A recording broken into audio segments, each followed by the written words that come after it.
yang favorable karena sepatu ini banyak banget yang cari. Sepatu di kategori itu banyak banget yang cari. Dan banyak juga yang pakai sepatu ini untuk banyak lari. Easy run pakai race day shoe, long run pakai race day shoe, recovery run pakai race day shoe. Pokoknya race day shoe. Race day shoe is everything. Oke, yang pertama ada subkategorinya lagi. Kita bagi ke 3 price karena race day shoe itu punya range harga yang lebih tinggi lagi. Jadi sekarang itu di bawah range 2,5 juta ke bawah, habis itu range 3 sampai 4 juta dan range 4 juta ke atas. Yang pertama, range 2,5 juta yaitu ada Orthozeik Solar. Jadi mau kasih disclaimer dulu, semua sepatu race day yang akan gue sebutin nanti itu carbon plate semua. Dia, si Orthozeik Solar itu menjadi sepatu lokal pertama yang World Athletics approve. Foamnya menggunakan Zero Stratus, jadi Pebax foam khas dari Orthozeik. Terus di bagian heel itu 39, forefootnya 31. Jadi lo dapat drop 8 mm. Harganya 2.199.000. Nah ini udah ada beberapa colorway ya. Colorway yang ini tuh kayaknya udah diskon. Ini udah 2 jutaan ya, bahkan ada yang 1,8 gue pernah nemu, ya itu gokil. Oke, nah sepatu ini tuh menurut gue adalah sepatu yang oke banget. Tipikalnya ya, si Zero 100 ini foamnya ini bener-bener soft, jadi soft dan juga bouncy. Jadi dia tuh softnya tuh mungkin agak kempes gitu ya, tapi kempesnya tuh dia tuh langsung mantul lagi. Jadi dia tuh sangat meredam, tapi dia juga mantulnya tuh bagus banget si sepatu ini. Sehingga kalau buat jarak jauh, gue akan pilih sepatu ini. Nah carbon plate itu juga oke banget dan ini masih mantul ya, masih mantul. Kemudian sepatu ini tuh super ringan. Di ukuran 42 aja dia tuh beratnya 195 gram kalau nggak salah. Di ukuran gue sendiri dia tuh beratnya di 250 gram ke bawah. Ini super breathable. Bagian uppernya tuh lebih halus dibandingkan dengan si Hypersonic. Oke, kalau Hypersonic tuh masih agak kasar-kasar dikit ya. Ini tuh jauh lebih halus. Keringat kalau yang nempel di sepatu ini tuh cepat menguap ya, cepat kering. Jadi kalau race day situation, kalian hydration, water station terus kena air bla bla bla, ada hujan, nah ini keringnya tuh cepet banget. Mungkin yang menjadi isu untuk sepatu ini yaitu adalah di bagian base-nya. Jadi sepatu ini tuh base-nya tuh cukup kecil, sehingga kalau misalnya kalian tuh ada di race yang U-turn ataupun misalnya banyak belokan, nah sepatu ini tuh mungkin agak kurang enak ya di kondisi-kondisi tersebut. But so far ini menurut gue option yang oke banget untuk race day. Oke, selanjutnya yaitu ada 910 Haze Pro. Ya, 910 Haze Pro ini juga salah satu contender terkuat dari Orthozeik Solar. Nah, Haze Pro menggunakan Fast Foam Plus dan juga Swift Foam. Jadi yang atas Fast Foam, yang bawah Swift Foam. Dia juga pakai Fast X Carbon ya, carbon plate. Sepatu ini punya heel 35 mm, forefootnya 31, jadi dropnya tuh 4 mm. Harga dari sepatu ini yaitu 1.200.000, masa sih?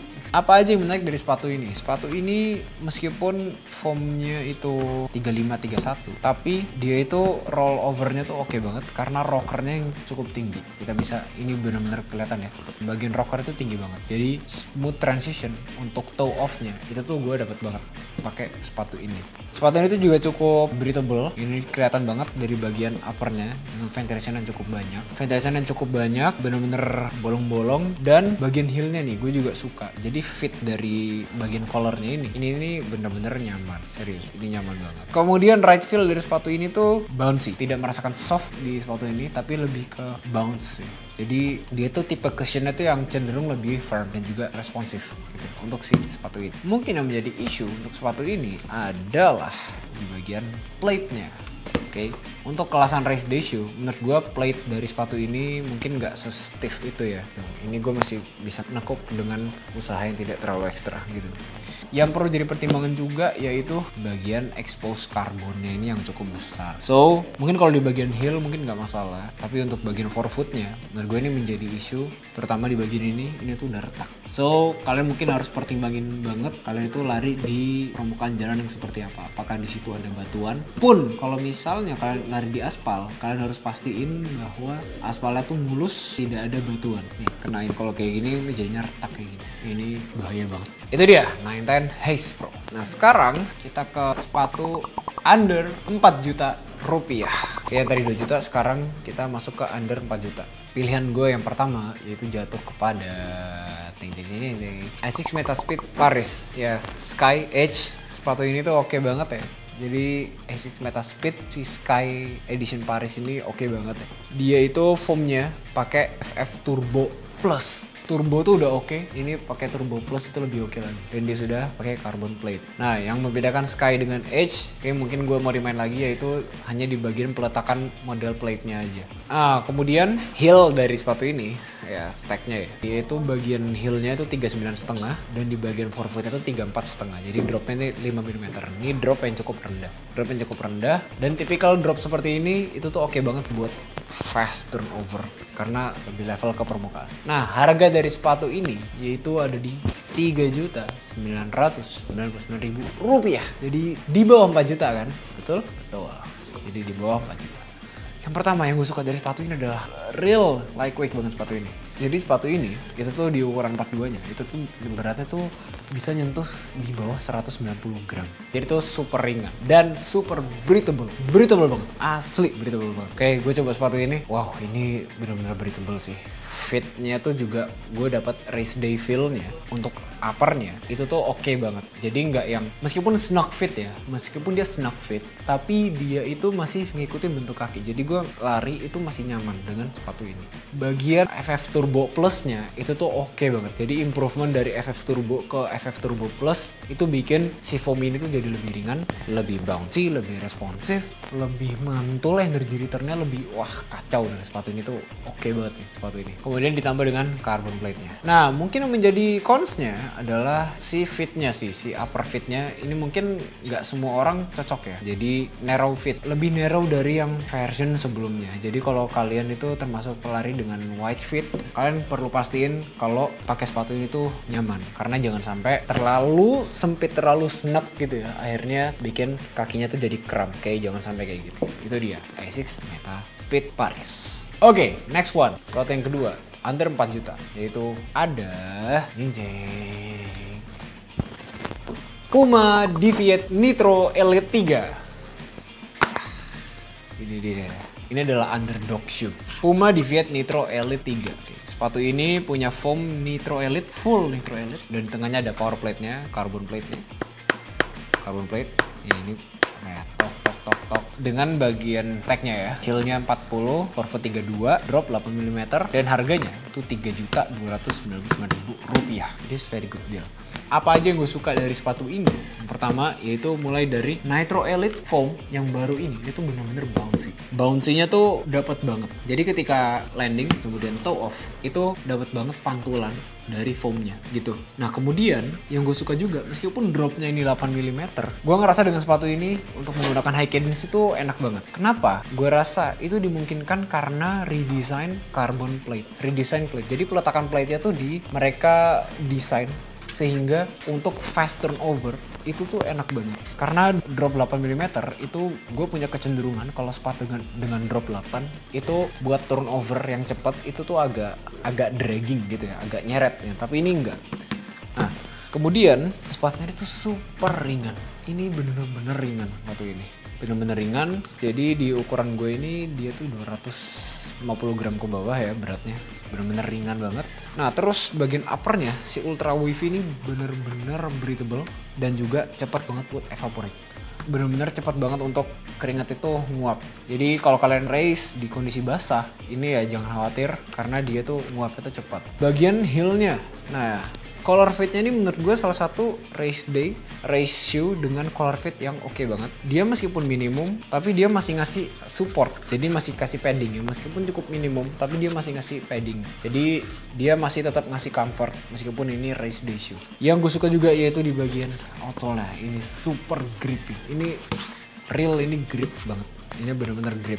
Jadi kalau kalian tipe pelari yang punya ground contact times yang cukup rendah, cukup sedikit ya, sepatu ini tuh mungkin bisa jadi option juga. Karena ketika lo coba untuk fast turnover itu ada beberapa kemungkinan untuk slip gitu ya. Tapi untuk sepatu ini dia tuh gripnya tuh enak banget sehingga ketika gue melakukan fast turnover dengan ground contact time yang lebih sedikit itu dia masih ngangkat, masih gigit. Mungkin isu dari sepatu ini adalah bagian base-nya. Oke, base-nya bukan di outsole-nya, tapi lebih kepada base-nya yang cukup narrow. Jadi kalau kalian race-nya di tempat yang banyak U-turn-nya gitu ya, terus banyak belokan, mungkin kalian harus pertimbangin lagi menggunakan sepatu ini karena base-nya yang cukup narrow. But overall, this shoe is a very good shoe. Race day shoe di atas 4 juta, yaitu ada Nike Alphafly 3. Jadi ini tuh adalah colorway spesial Indonesia 62 version 62. Oke, sepatu ini menarik. Jadi menggunakan di midsole-nya ya, itu pakai foam-nya itu Zoom X. Jadi khas banget Pebax foam-nya Nike. Terus pakai AirPods dan menggunakan fly plate. Bagian heel-nya itu 40 mm, forefoot-nya 32, kayak 40 32, dropnya 8 mm. Nah, harga dari sepatu ini yaitu Rp4.099.000. Ya, itu dari webnya Nike. Mungkin ada beberapa yang udah diskon ya. Apa aja sih yang menarik dari sepatu ini? Oke, yang pertama itu mulai dari feel-nya. Feel-nya dari sepatu ini tuh soft dan responsif. Jadi super soft, super bounce, super responsif. Ini ngasih energi return yang oke banget. Jadi benar-benar responsifnya tuh yang oke banget mantulnya.